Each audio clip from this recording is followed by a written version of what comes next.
has been one of those subjects that for many years we thought that African Americans cannot have FUE until FUE started getting better. Now with the techniques that we have, we can do African American FUE hair transplant as easily as everybody else.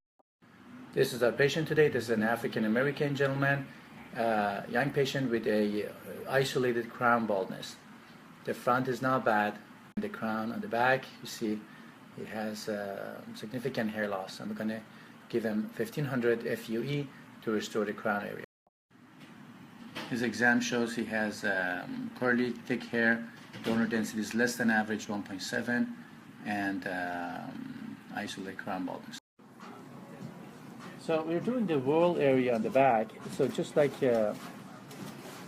any other whorl, we have to follow the direction of distribution of the hair.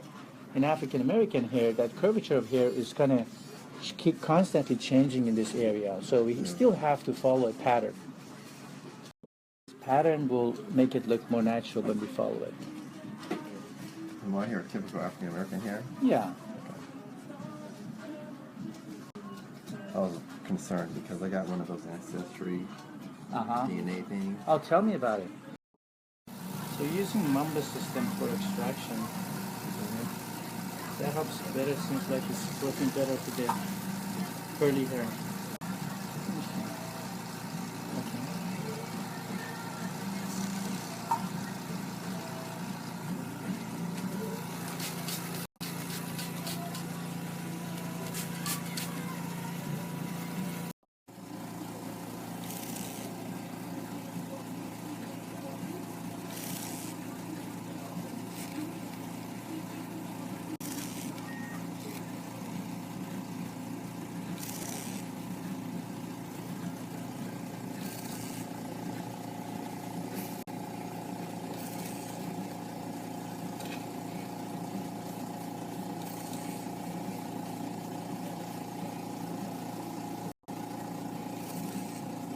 Okay, our procedure is over. We got him a little bit more than 1500 grafts to cover the crown area with a nice curly African American. That 1500 should give him a good bulk of the.